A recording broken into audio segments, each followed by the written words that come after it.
Hey guys, today we're gonna make a couple of things. We're gonna make our main course with a vegetable, with asparagus, and a cake. A cake that I grew up with. My Aunt Vicky used to make it all the time for every single family gathering we had. Christmas, Thanksgiving, family barbecues, summer family barbecues. My Aunt Janice was kind enough to give me the recipe, and it's delicious. It's called KAHLUA cake. I loved it as a kid. It's cooked in a bundt pan. It's super easy to make. There's some shortcuts, but it's so good. And it's safe for kids to eat. There is alcohol in it, but it's safe for kids to eat because the alcohol cooks off. And then we're gonna have a flank steak with some asparagus. The asparagus is gonna be cooked in the same pan as the flank steak, but first we have to marinate the flank steak. So let's get started with that. This is a 1.5 pound flank steak. Let me cut, you know what, I already sliced it a little bit to help it open easily. Whoopsie daisy. We have our plastic bag. I always marinate things in plastic bags. I think it's easy to do, and it's mess free, you know, and then you can kind of squeeze out all the air so the marinade is around the entire piece of meat. Okay. So we have our flank steak right here. Let's get what we need inside of our marinade. I have some balsamic vinegar. And we're gonna serve the flank steak with a red wine shallot reduction. So we have some balsamic vinegar. Let's put in some Worcestershire. I love Worcestershire in marinades for red meat. I think it works really well. It's like something you can't even describe. There's a flavor there that you can't even kind of put your finger on. And there's so many things in it, so that's probably why. So now we have some soy sauce.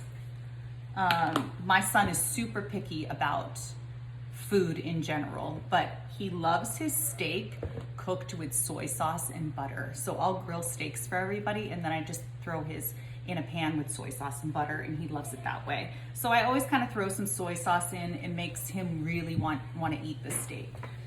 Okay, so we've got our beautiful little flank steak. Oh, we need our other stuff. We need our olive oil. Let's put some olive oil in, and some salt and some pepper. Good amount of salt. Really want this seasoned up, but be mindful of the fact that you did put soy sauce in, so you don't want to make it too salty. We need pepper. I love pepper. Love it. It's yummy. And I want to put in a couple of garlic cloves. I cook with garlic a lot. It's super good for you. And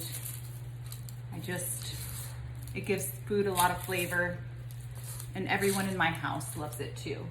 If my brother-in-law or my sister-in-law were coming over, I'd leave it out because they can't eat garlic. All right, I can remove my plastic cutting board for now. I like to work on my wooden cutting board when doing things like this. Oops. So we smash our garlic, and I'm not gonna use this knife because I prefer using this knife when I'm chopping. I love smashing my garlic. It makes the cloves come out super easy, which is really important. If I don't smash the garlic and I have to peel the garlic, I hate that because it's so hard to do. But it's worth it if you want to grate your garlic. Okay, so we've got our little pieces of garlic, and let's chop that up and get that into our bag, our marinade. And I just took this steak out of the refrigerator. So it's cold, and I'm gonna let it come to room temperature in the marinade. So I'll leave it out in the marinade in this bag and come to room temperature. And then when I'm ready to cook it, it's already at room temperature. You really want to, when you're cooking red meat, you really want to bring your meat to room temperature. That way it cooks nice and evenly, and it's really juicy. Okay, so let's get our flank steak in there. Let me show you what it looks like. It's 1.5 pounds. We'll put that in here and give it a nice little massage. Make sure it's totally coated and covered. Let me wash my hands real quick because we don't want to cross-contaminate. I'll put this in my trash bag and wipe my hands, and then I'll show you how I just kind of marinate it. Seal it up, get all the air out. Hi, buddy. My son, Kellen. All right, so this can sit out till I'm ready to cook it, probably in about an hour. It will be fine, I promise. If you're nervous about it, just put it back in the fridge and take it out 15 minutes before you're going to cook it, which actually I might do because I'm not 100% sure I'm gonna be cooking it in an hour. But anyway, there it is. Ready and waiting for us when we're ready.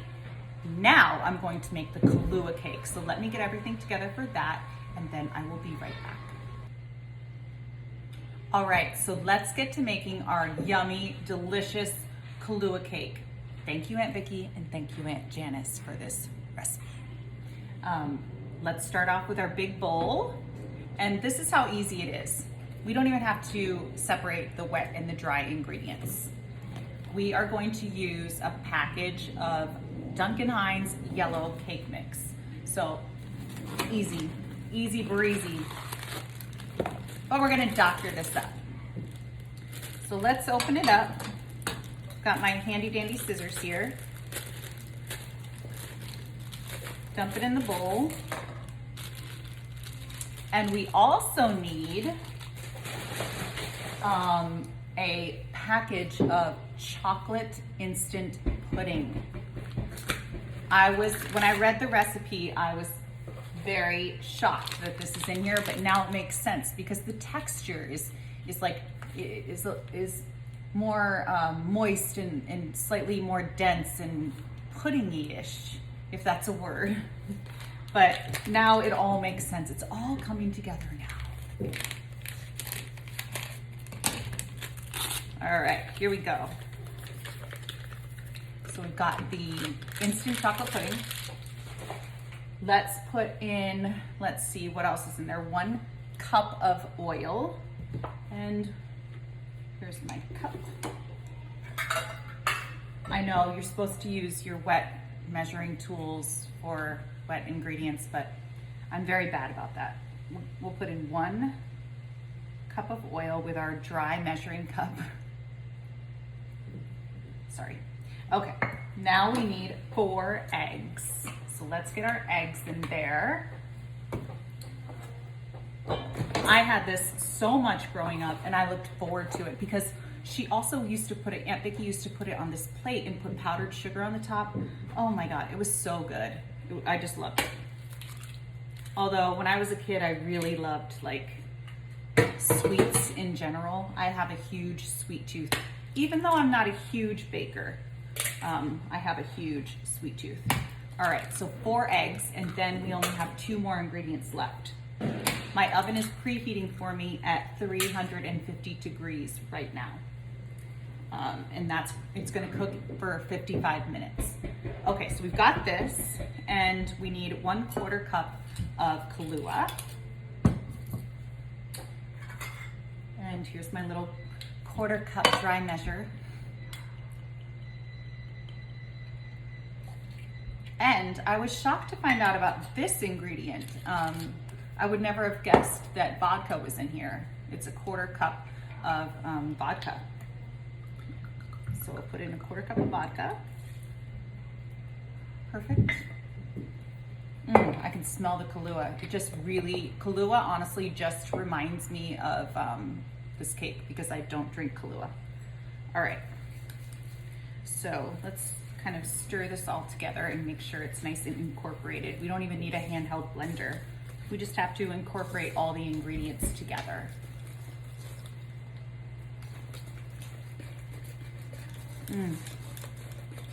I don't think my husband has ever had this. My Aunt Vicky and my Aunt Janice live in Maine. My father grew up in Maine.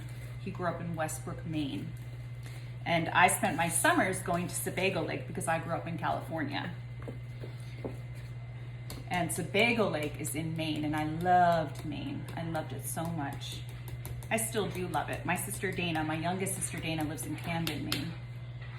Okay, so that's done. Now we need our beautiful bundt pan. There's something about a bundt cake that's just so adorable and cute. I need my pan. So we have that, and I'm gonna spray my pan right over this sink right here. I have a sink right next to me so that we don't get the counter all, you know, greasy and disgusting. All right, that's good. And now Pam is flying all over the place. Now let's get,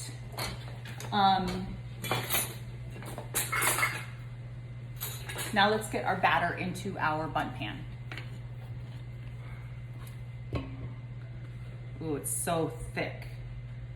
It all makes sense now with the pudding.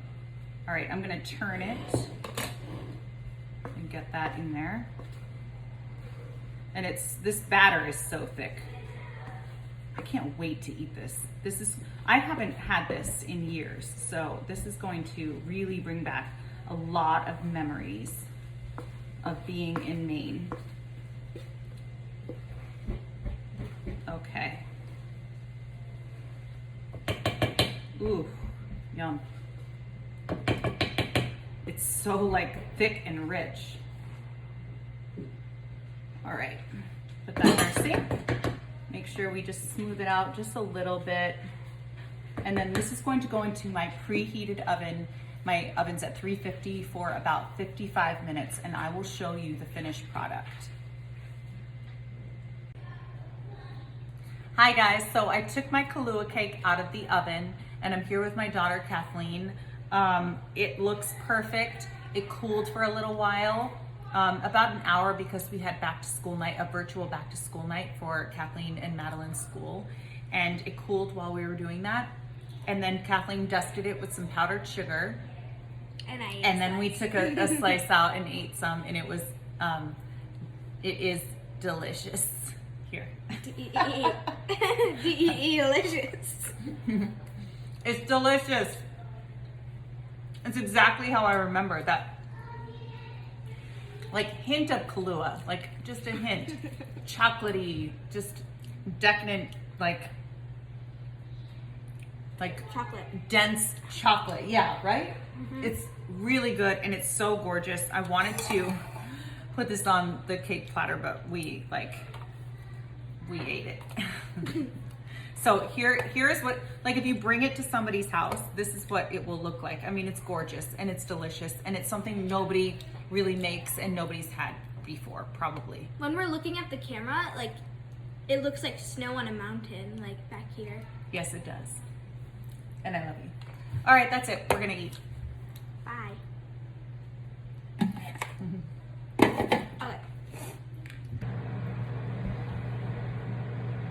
Okay, let's make our flank steak.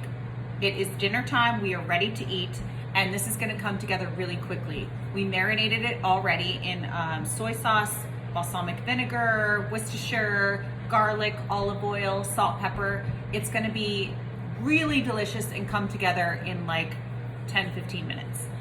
But first we need to slice our shallot. Pumpkin, will you grab me, will you put that in the trash bin with your mother? Sure. So we really only need like one shallot. I bought this like this, okay? It's pink garlic. Kathleen calls it pink garlic. It's a shallot. And a lot of times you will get a bunch of shallots in one bunch like this. But we really only want one shallot. This cannot be broken up into separate parts. And we're gonna cut the top off, and then kind of hold your knife down and kind of peel it like that. That's a satisfying way to peel stuff. Kathleen is all about the satisfying way to do things, like She loves the sounds and the textures and ASMR, yeah.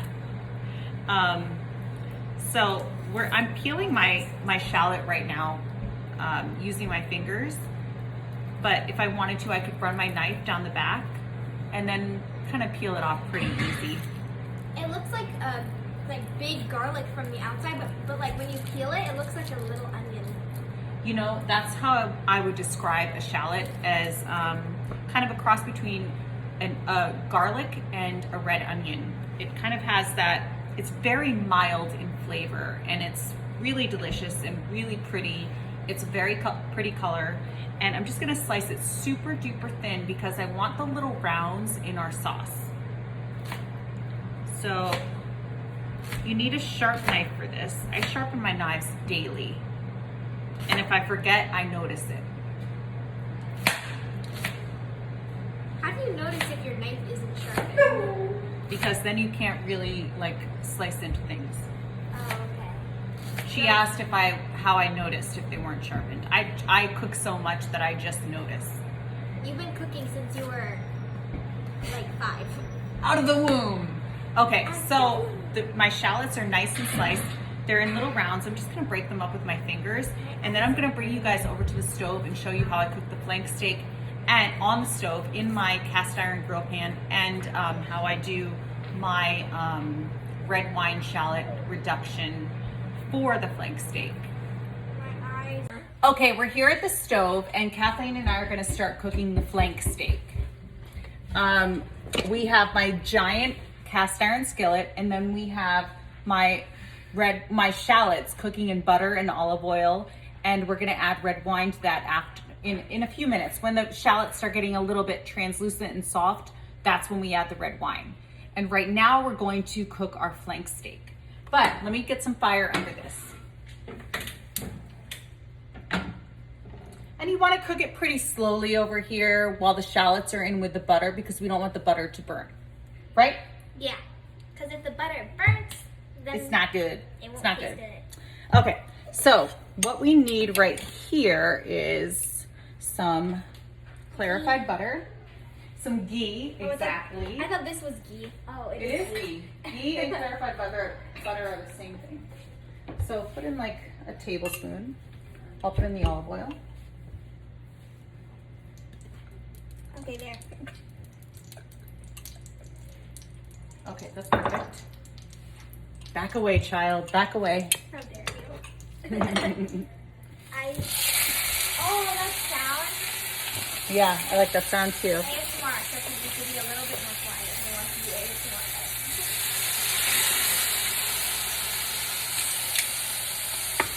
Sizzle, sizzle. Okay, so we've got this going. And we've got our flank steaks right here, and they're perfect. We're gonna let those cook for a little bit. And gosh, you know what? We put in clarified butter. I want to tell you about clarified butter again. We put in clarified butter because clarified butter has the milk solids removed from regular butter, so it doesn't burn as fast. But you get that buttery flavor, and you get the texture of something that you cooked in butter. All right, this is looking perfect. We're gonna add some red wine to this. Always use red wine that you would drink. Don't use something that you wouldn't drink because you're cooking it. The alcohol will melt away. And we're gonna let that reduce. It'll take about 5 minutes. The bubbles are turning pink. So pretty. And I have a cast iron skillet here, so I use my oven mitt because that gets very hot.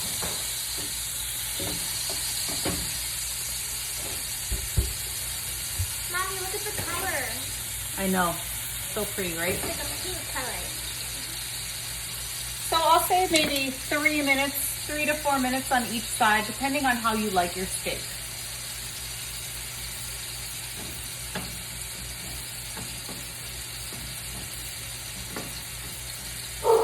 Okay, we're gonna finish this up and we'll meet you back at the counter. Okay, so I tasted the red wine shallot reduction, and I feel like it needs a little salt and pepper. You always want to make sure you're testing along the way to see if your food needs salt and pepper. And it should always look like this.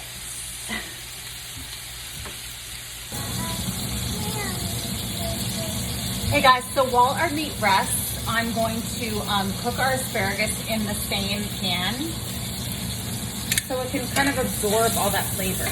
And I see a couple of pieces of garlic that are kind of on the borderline of burning. So we need to pick them out. Yeah, so I'll just pick those up. And asparagus cooks so fast that it'll be awesome. And a little trick you can do, if you feel like everything's cooking a little too fast, which I think this is pretty good, all you have to do is pour a tiny, like a tablespoon or two of water in it. And it kind of slows down the cooking process. Let's add some pepper. Let's add a little salt. It's so hot over here, I need to roll up my sleeves. I know. Let's get our red wine reduction.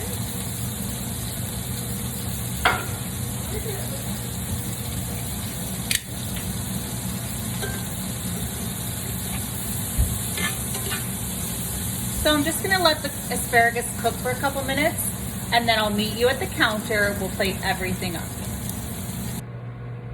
Hey guys, so we plated our first steak and we have our asparagus that cooked in the same pan as the steak. So it kind of picked up all those crusty bits at the bottom and the juices from the first round of steak. We had 2 flank steaks and we had a pound and a half to start off with, and then I cut it in half.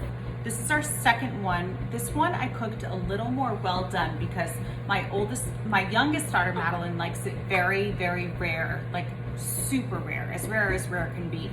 And then Like the rest of the family, 2 minutes cooked. like 2 minutes cooked. No, 1 minute cooked on each side. And then the rest of my family likes their steak a little more like medium well. So we're gonna slice that up. We have this piece that's nice and crusty and brown. It smells good. I can smell the marinade on it already. It's been resting for 10 minutes and we're gonna slice this up and then put it on our platter and then put the hot reduction right on top. It's gonna be outstanding and delicious. All right, so remember, slice against the grain. Do you want that piece? Yeah. So if you like your steak like this, like us, then cook it for like a little bit extra time. And then if you like it like pink, like really pink, then just cook it for like a couple minutes. Right, and look, you can see it's slightly pink in the middle, but it's totally crusty and dark on the outside, which is how the majority of our family likes it. But you know what, you cook it to your liking. I always cook to Madeline's liking because cooking steak is such a personal thing, and how you like your food cooked is a personal thing. And I always honor those personal preferences. Because a lot of times food is connected with, you know, how you grew up, and I appreciate that. But Madeline grows up with us. It's just honestly personal preference, you know? I know. And she calls it squishy steak. She calls it squishy steak. And she really likes it, so no judgment. No judgment.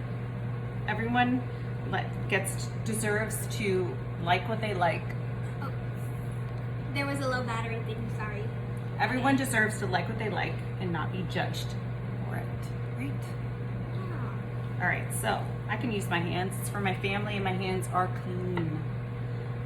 All right. No coronavirus in this house. Okay, so I have some juices on my cutting board. I'm just gonna make sure we don't lose any of that yummy flavor. Ow. Sorry. It's okay. And then I have my red wine buttery, shalloty reduction. I'm just gonna pour that over. What happened to the pink color?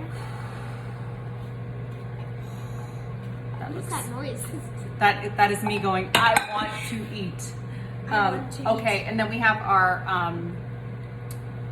asparagus that was cooked in the same pan. I'm just gonna put this down, and everyone in my family can pick and choose what pieces they want. I'll tell them this side is a little more well done, this side is a little less well done, and your asparagus.